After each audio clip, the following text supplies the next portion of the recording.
Hello, fitness friends. What? We are only 2 days away from the official kick to the NFL season, and it is so close that I can literally taste it. Yeah, tastes good. Taste it. So we're here just to bring you up to speed on what's going on with the Bears leading into week one, as well as a couple of other things going on around the league. 83. Fact machine.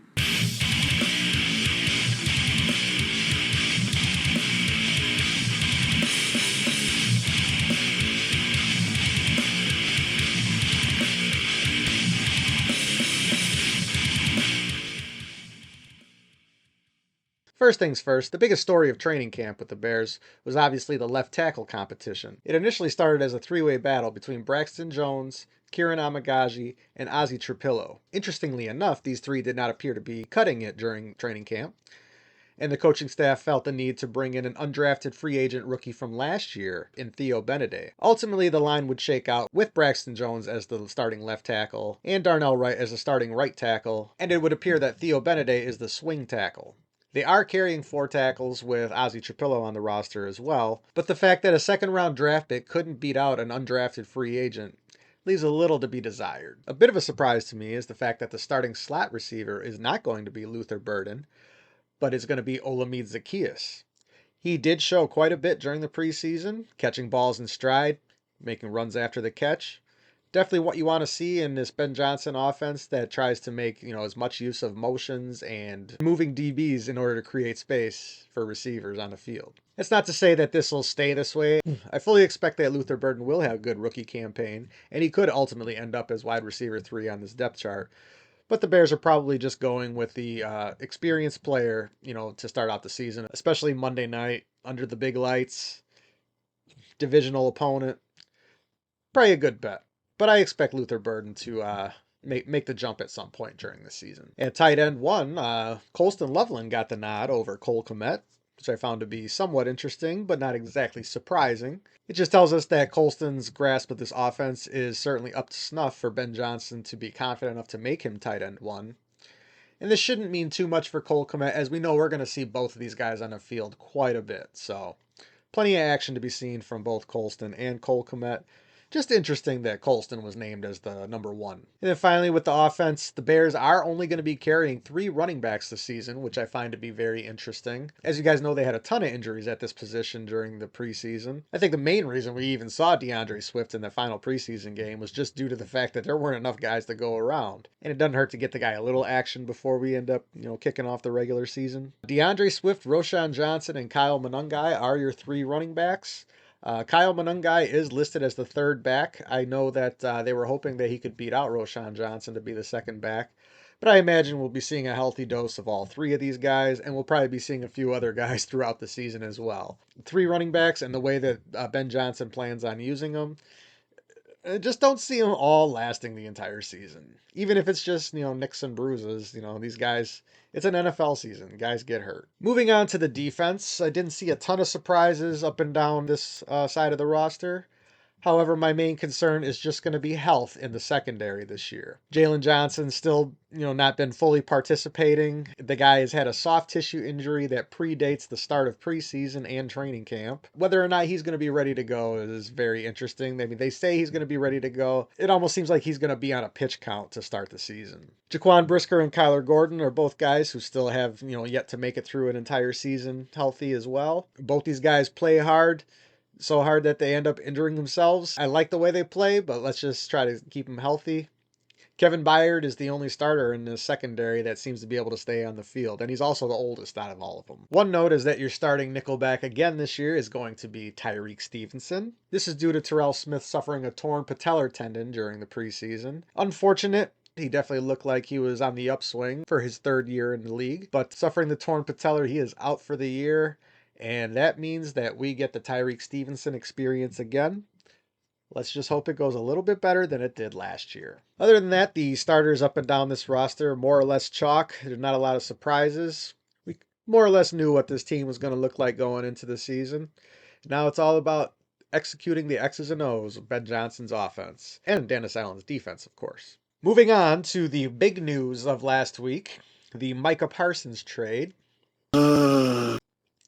Hard to imagine Jerry Jones bungling it again, But of course, it seems to be what he does best. During the 2024 offseason, the market was around $31 million a year for a premier edge rusher. That, of course, shot up to $40 million a year this year with the signing of Myles Garrett and TJ Watt to their respective contracts, causing the price tag for Micah to, of course, go up. Now, I know there's been a lot of nonsense about a handshake deal with Micah and all that.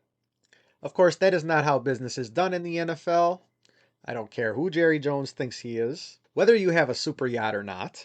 He was so committed to not paying this money to Micah Parsons that he started trashing the player. I don't know about you guys, but when you ask your boss for a raise, and not only does he tell you no, but then he goes and starts telling the world that you don't deserve that raise, I don't think I would want to work for you anymore either. Now, on the Packers side of this is definitely a Super Bowl or bust move. Bob. You don't make a move like this unless you think you are one piece away from making it happen. And I commend the Packers for doing it. They do believe that they are that one piece away. And it's hard to argue with it. The biggest question in all of this is the performance of Jordan Love. We saw him coming down the stretch in 2023 playing extremely well. Had that great game in the playoffs against the Cowboys at a time when the Cowboys had won, 18 straight in their building? Something like that. After a few injuries last year, Jordan Love was not exactly setting the world on fire. It'll be interesting to see if he can return to the form of that second half of the 2023 season that he had. If he can, the Packers are going to be a force to be reckoned with this year, and I hate it. This move royally pissed me off when I saw it. Oh my God, was I upset. And not because the Bears didn't get him. The Bears are a little strapped for cap room. They're not one player away from making the Super Bowl. And I would hate to see them going and giving up capital that they finally got back after cleaning up all the mess created by Ryan Pace over his 7-year tenure. There is a silver lining to this, though, Bears fans. During the negotiation process, Micah Parsons was staying out of practicing due to a sore back, or a tight back, or a stiff back, whatever the case may be. And it was pretty well understood by most people to be a negotiation tactic. Micah showed up to training camp to avoid the $50,000 a day fines, but he obviously wasn't going to participate on the off chance that he might hurt himself, and then he definitely ain't getting his contract. Jerry, of course, called Micah out on his bluff here with this, citing it as a negotiation tactic, which most of us agreed with. However, since arriving in Green Bay, the reports now are that Micah has an L4, L5 sprain, which is a couple of lumbar in your lower back, and that he may be getting an epidural in order to play in this week's game. That is not exactly what you want to hear for your premier edge rusher that you just gave away 2 first-round picks and gave $47 million a year to. An epidural is a masking agent. That just covers up the pain for game day. That's going to do nothing for whatever the actual underlying problem is.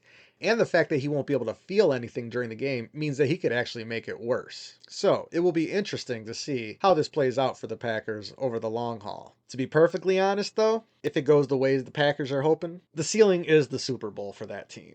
Bob. I really hate saying that. But the linchpins of those expectations are Micah Parsons and Jordan Love. The Packers season goes as their season goes. Moving on, I will be live streaming Monday night for the final game of the Week 1 slate.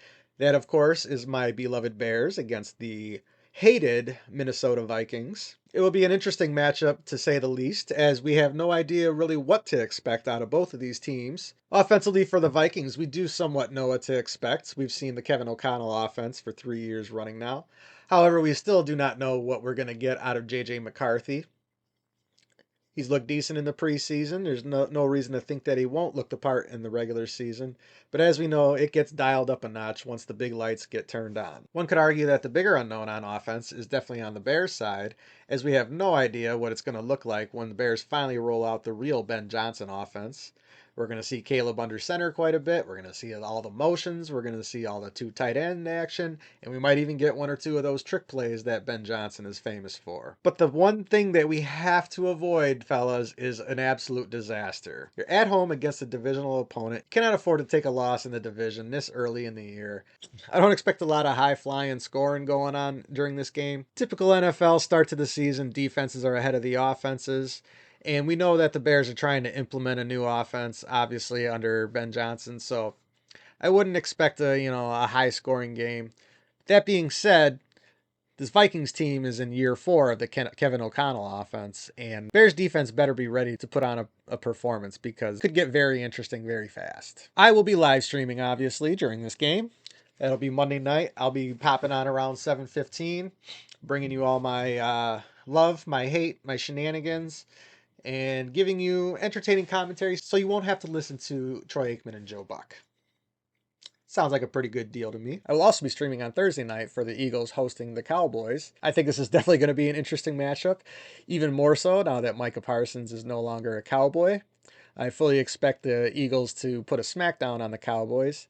But then again, stranger things have happened. I'll definitely be getting on a live stream during that game, and I will not be missing a second of that one. Anyways, that's really all I have for you guys today. I hope to see you on Thursday night and on Monday night for my live streams. And who knows, I may even decide to pull one up during a game on Sunday. We'll see how I'm feeling about that. But anyways, thanks for watching.